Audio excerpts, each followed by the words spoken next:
Hello everyone! Happy Tracking Channel sa inyo. Mga boss, nandito tayo ngayon para i-review itong napakagandang Japan surplus na dump truck dito sa Subic Bay Preferred Zone. At sa totoo lang, no, isa ito sa pinakasariwang unit na nakita ko. No? Pagtingin mo pa lang, no, alam mo nang hindi tinipid sa forma. High-sided setup na siya, kaya talagang panghakutan. At bagay na bagay ito sa construction, hauling, at kahit pang negosyo din talaga. No?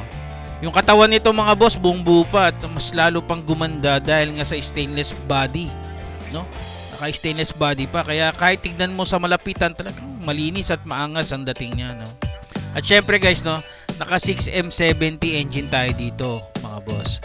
Isa sa kilalang makina pagdating sa lakasan, no? Sa lakasan, tibayan at subok din naman talaga sa kargahan. Alam naman ng mga truck enthusiasts yan at operators na kapag 6M70, no, hindi ka basta bibiguin sa takad. Pangmatagalan din talaga ito, no. Kaya isa pa sa napansin ko dito, sobrang dami ng napalitan at inayos, no. Ibig sabihin ng napalitan at inayos, guys, dun yan sa Japan, no. Hindi lang siya basta nilabas lang para ibenta, no. Makikita mo din talaga na pinagkagastusan talaga ito para maging presentable at ready gamitin agad. Pormadong-pormado na rin siya mga boss, no. Original po yan, no. Retouch na lang talaga ang kulang dito, no. Kulang na lang depende pa rin dun sa setup o style mo, no. Kaya tignan nyo rin yung exterior niya, guys, no. Naka-Decatora style ng dating, no. Talagang astig sa personal. Kapag ka napailaw mo pa ito sa gabi, no. Pag napailaw mo pa yan, nilagyan mo pa ng mga ilaw sa gabi, napaka-pormahan talaga. Siguradong head turn na sa daan to, yung tipong kahit kapwa truck driver mo mapapalingon talaga dahil ang ganda. Sa body alignment pa lang din, makikita mo din dito na maayos pa yung kondisyon pag pinunta mo sa personal. Kaya hindi mukhang laspag at hindi rin mukhang pinabayaan din sa Japan, no? Kaya halatang inalagaan bago dumating dito sa Pilipinas. Yung chassis niyan, boss, at saka ilalim mga boss, maayos pa rin tignan, kaya sulit i-check itong unit na to. Para sa mga naghahanap ng dump truck na pang negosyo, pang hakutan o kaya pang project, magandang option talaga to. Hindi lang sa forma, no, buwabawi, no, kundi pati sa overall condition at makina din ito. Maganda, guys, no. Kaya kung balak mong kumuha ng Japan surplus truck dito, ay isa to sa unit na dapat mong i-consider. Sa totoo lang mga boss, no, bira ka na rin makakita ng ganitong kaayos na high-sided stainless na dump truck na 6M70 pa, no. Kaya habang available pa, maganda mai-check agad, lalo na kung mahilig ka sa sariwang surplus dito. So sa mga ilaw na yan, dahil bulb type pa yan, pwede nyo palagyan. Palitan nyo na lang, gawin yung LED. Ayan. Yung kanyang likod, ganun din, 1122.5R. Full accessories, no? Minsan kasi mga ganitong klaseng unit, kinakahoy din ng iba, no? Pero ito, hindi, oh. Napaka precise, assist na assist lang. Yun, iniikutan muna natin, guys, no? Tapos bago ko sa inyo ipakita yung size. Ito, kita nyo to, ganda, oh. Ito yung mga kanyang additional accessories. Ang daming additional accessories na kasama na dito, na included dito sa unit na to. Ang ganda din ng kanyang takip, no? Yung slider nya. Tapos, guys, meron din siyang cover, no? Yung machine, ano siya, electronic. Gumaan yan, guys, no? Nag-automatic yan, no? Pipindutin nyo lang. Mechanism type yung takip nya. Kakapal pa ng gulong. Ayan. Ayan, ito kanyang chassis, guys. So kay sino naman, no? Hindi ka din tatanggi dito. Tapos yan, sukatin natin yung kanyang specification. So dito, dahil nga sarado, pero manual transmission yan.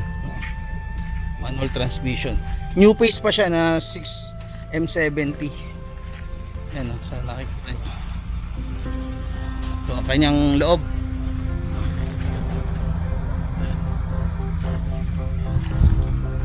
So sukatin natin, guys. So sukatin muna natin yung taas. So hindi na tayo aabot doon sa pinakataas niya. Dito tayo mag-start.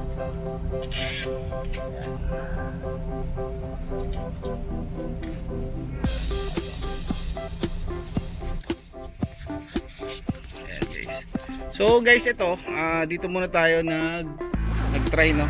Ayan, itong kanyang sukat sa 5 by nasa around 69 5x176. Ayan, dyan ako nag-start no na sukatin.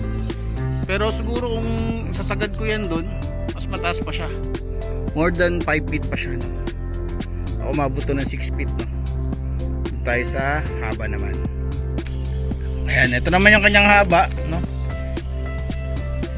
Kanyang haba. Ganito tayo. Ayan, ito naman kanyang haba sa around 17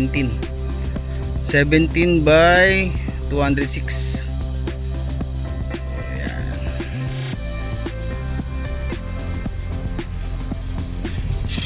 Yun ang kanyang haba. Ano sa around 17.76 feet no? So sukatin naman natin ang kanyang lapad no. So correct me if I'm wrong guys sa mga para sa mga ano dyan, expert. So ayan nyo guys, sa susunod sabihin ko sa inyo yung proper na pagbasa sa metro. Hindi na kasi tayo marunong, nalimutan ko na paano dati bumasa sa metro. Ito naman ang kanyang haba guys no?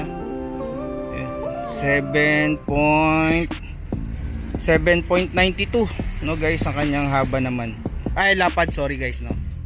7.92 kanyang lapad para dito sa 6M70 no.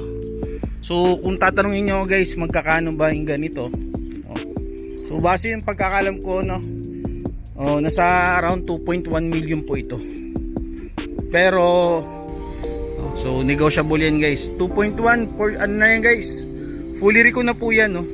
Kaya saka maninegotiate nyo pa yan basta as long as sure buyer kayo, puntahan nyo tong unit na to guys. Hindi kayo magsisisi sa makukuha nyo yung unit. And then syempre i-recon pa natin yan no, papagandahin pa natin yan yung truck na yan. So ayun lang guys, maraming salamat and thank you sa nagpa-review sa atin dito sa unit na to. Wala talaga akong masabi, ang ganda oh. So happy trucking channel everyone. Thank you, bye bye and God bless.